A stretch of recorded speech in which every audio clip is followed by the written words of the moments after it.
Good morning and welcome to the Core Connection. I'm Mira Rubin here with you on Enlightened World Network. And today's topic is spaciousness. And what do we do to create it? How do we keep it?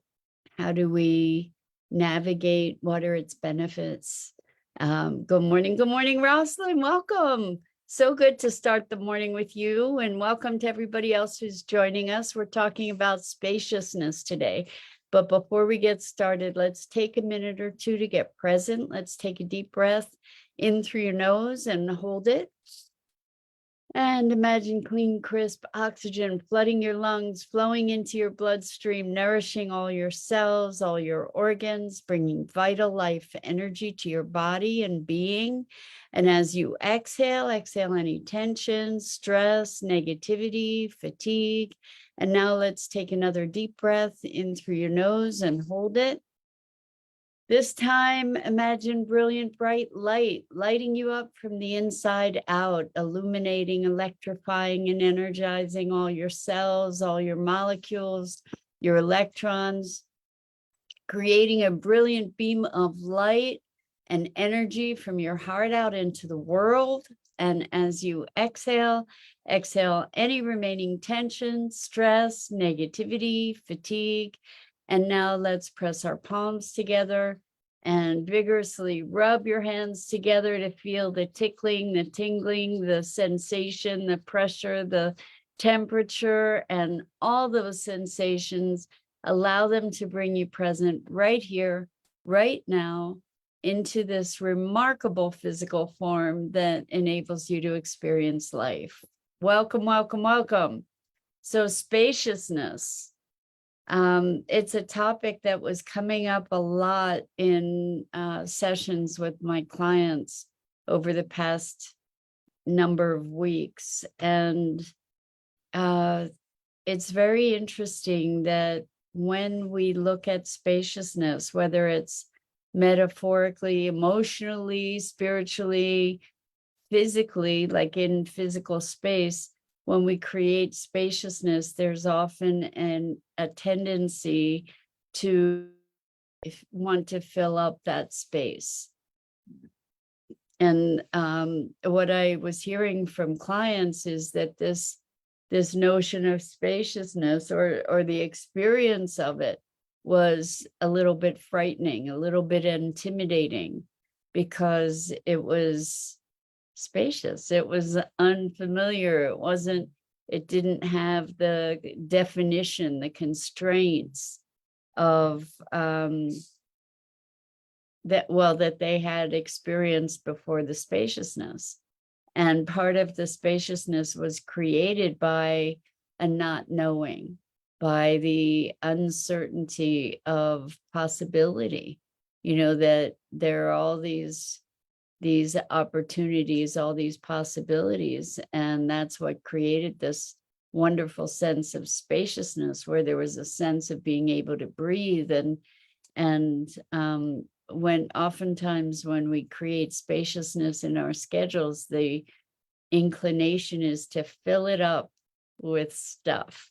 So fill it up with all kinds of tasks and schedules, and rather than leaving ourselves open to the opportunity for inspiration. And I think that that's a big part of what the essence of spaciousness is room to allow life to unfold in unanticipated ways. I'm wondering if you have experience of that. What is this notion around spaciousness? What does the word conjure for you? I've also had the conversation with folks relating to spaciousness in meditation and coming into this blackness, this deep, dark, pregnant blackness, and it being frightening because again, it's this nothingness, it's this unknown, it's the emptiness. And or so Rosalind says, when our house or minds are filled with too much stuff, it's hard to move, stifles creativity for sure. Yeah. And we tend to fill it up, fill up that space with stuff, even when we've made space. You know, it's like, oh, okay, so now I have room for more stuff, and I want to go and fill it up with things so that I don't have to be confronted with that emptiness. And it's an interesting phenomena, right? That we create all this busyness to distract us from just being quiet, being present, being observant. You know, that we, when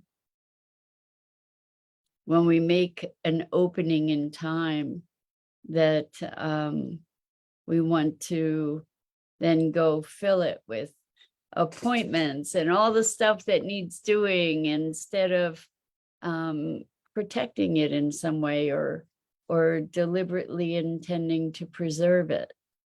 And I'm wondering what for you, if you've experienced that feeling of spaciousness, and perhaps the catching of the breath, the you know, in that moment of, wow, you know, like there's all this possibility that that wasn't there before. And this is very much on my mind right now, because I have the month of January off from my coaching practice. So there's all this spaciousness and all this unstructured time available to me. And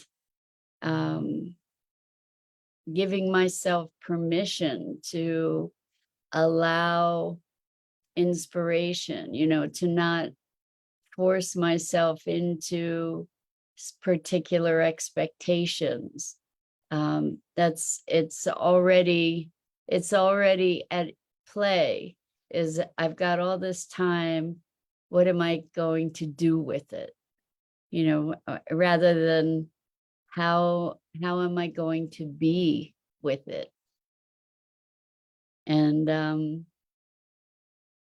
yeah, it's interesting. It's interesting to be aware enough that I would like to allow myself to move through inspiration, and also aware enough that I have a bunch of things that I would love to see get done. And you know, finding the balance there, finding the spaciousness that allows me to move with the callings of my heart. Good morning and good evening to you, Gia. Welcome, welcome. So good to have you here with us this morning. We're talking about spaciousness and what does that look like? So what does it look like, and how do we create it for ourselves? So as I'm engaging with you in this conversation, I'm also looking at how in my physical space to be creating spaciousness. And that's also been an interesting adventure, you know, to be clearing things out, to be looking at life history in its way, right? When you have been collecting all kinds of things for a really long time, and then allowing them to let them go, letting them go, or finding the right people to give them to, or ways to disperse them, those things, to create greater spaciousness. When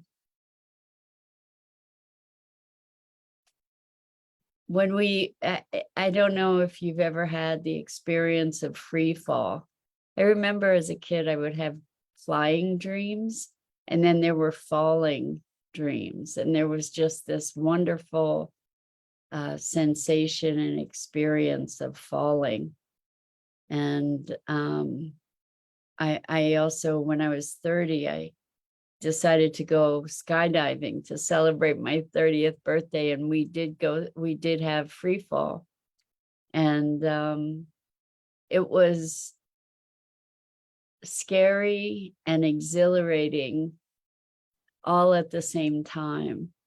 And I think that that's something that people often experience with spaciousness, is that there's an exhilaration and an excitement about it, while at the same time there's the I don't know if you want to call anxiety, fear, anticipation, all these different emotions all together.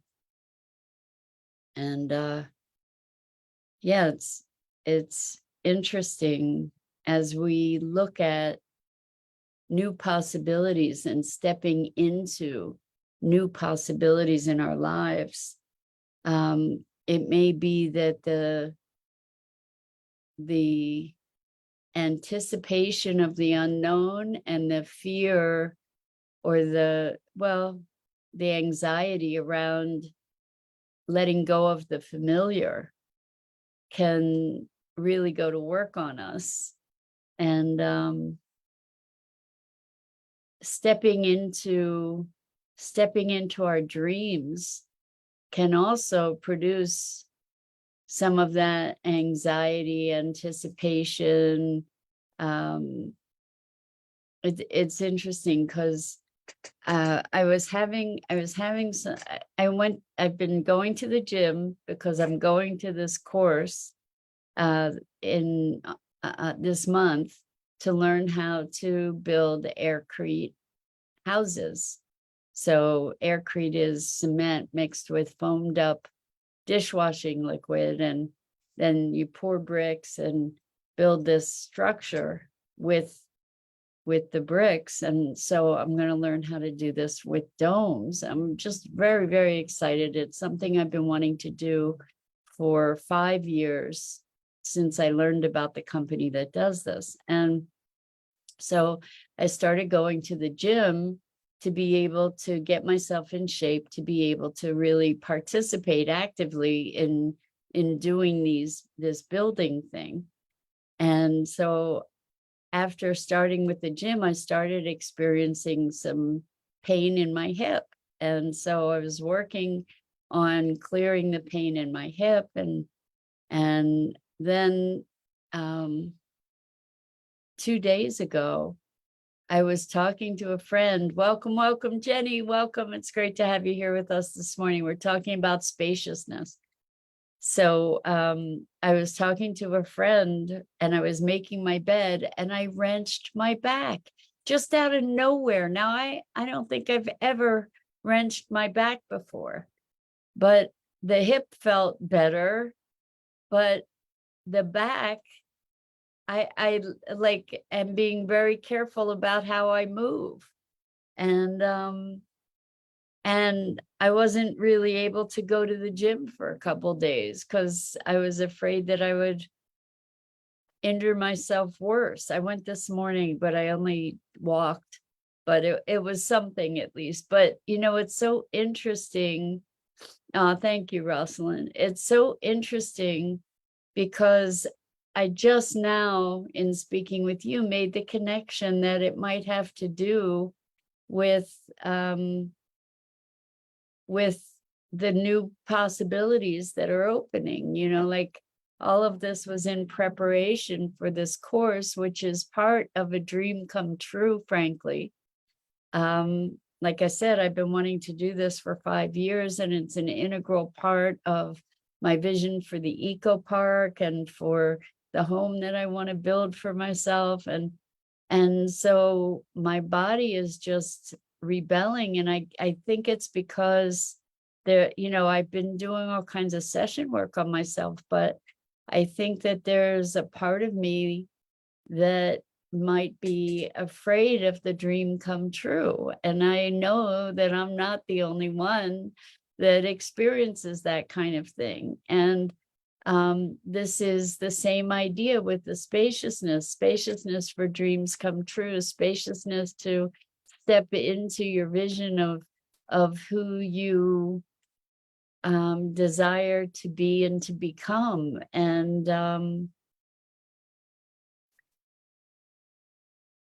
maybe it's the old resistance, the fear of change, or fear of failure, like some fear of dreams come true, or not being able to measure up in some way, or, there are any number of these kinds of things that confront us as we are in a space of expansion. And so I invite you to look at yourselves and notice if you have experiences like this too, where, something that you've desired and worked toward, and then these obstacles arise. Because I don't think that it's incidental that the obstacles are arising. I think that those obstacles are opportunities for any of us to rise to the occasion, an opportunity to heal, for instance. So Jenny says vitamin D2 multi-supplements with K2, magnesium, zinc, and calcium, like Bone Up, supports bone and muscle. Well, thank you for that, Jenny. I appreciate it. That's helpful. I'm just finding this to be very, very interesting, and I am sharing it with you so that you can recognize that we all go through these processes, right? We all get to confront our fears and our dreams and our expansiveness and our resistance. And, like on some level, I see this stuff as resistance. That is coming up to be healed. That we all have this stuff that wherever we are in life, there's going to be opportunities for growth that present themselves to us. And that's a bit of what's happening, I think, for me. And I see it as an opportunity. I see it as something that I get to learn more about, something that I get to dive into a bit more deeply, and embrace the expansiveness, to look at what does it look like to be spacious. So Jenny says, it's vital for us older gals postmenopausal. So the Bone Up support. Okay, well, I will check it out, Jenny. I do appreciate that. I have so many supplements that I take. I think that I am maybe not. Maybe I need to revisit some of that, because I take handfuls of supplements and I'm not sure that I'm digesting them all that well these days. So I don't know. So this notion of spaciousness, this notion of creating the opportunities that we want, Well, Jenny, I wish you feeling well. Get a test. Let's stay on topic with our comments. So please, let's make comments that support our conversation, and forward the conversation. So good morning, Robin. Welcome. It's great to have you here. And Jenny, sending you lots of compassion and love and hopes for your health. Robin, we're talking about spaciousness this morning, and how we often create space for ourselves and then shut it down as quick as we can because it's intimidating to be in this unknown. At least that's what I associate with spaciousness, is the unknown, and allowing ourselves to move from inspiration rather than determination necessarily. Like there, I think you can have inspired determination, by the way, but rather than a have to, let's move from an inspired to, if possible. And I think that that's where the space of spaciousness is right now for me. Is there's not a whole lot of stuff right now that I have to do. I have lots of things that I would like to have done, but not a whole lot that I have to do. And so it's creating, it's interesting because there's a bit of a dynamic of tension around do the to-dos, do the want to do's, do the should do's, or just be, and see what shows up as priority. So it's a dance, and I'm excited to explore it, and I'm excited to have you explore it with us. Let's explore this idea together of spaciousness, and how we can embrace it, how we can create the field that supports the inspiration.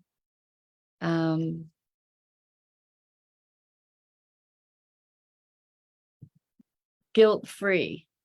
That's an interesting aspect too, is like, what if I'm just exhausted? What if I just want to rest? Is that okay? What if I want to just paddle around and not putter around and not necessarily do anything overtly productive? My thought is that even in those moments, there is brewing inspiration. And so I'm wondering, for you, this experience. So Robin says, would spaciousness be a safe zone of comfort? I think maybe it can be. Maybe it can be. Like, maybe we can just be in that space of spaciousness and breathe and allow ourselves the freedom of that to just feel into what are we called to next. Like and this is a reminder to myself to say, okay, well, what's calling to me right now? What would my heart enjoy? What would my soul like to do right now? What, it makes me think of retirement and how lots of people don't retire because they have no idea what they'll do, or they fill their retirement up with all kinds of things to keep them busy and occupied. Rosalind says, if a couple moves in together and the space is new for both of them, I think there would be less friction as opposed to having someone move into your space. That's an interesting thing to be talking about in terms of spaciousness too. When we each in our own spaces, we have our rituals, right? We have our routines. And I think that this is the idea around spaciousness too, is that we have rituals and routines and ways of being that if we were put into a different space, would be cultivating different patterns. And when two people are coming together, I tend to agree with you, Rosalind, that it might be easier for both to be moving into a new space, so everybody would be experiencing that newness together and developing patterns that they could share that are fresh. So that in its way is a version of spaciousness, right? Because we're not as bound to the patterns of our past. We're in something new, in something fresh and exciting, and challenging, maybe equal challenges, that instead of one person trying to conform to the patterns of the other.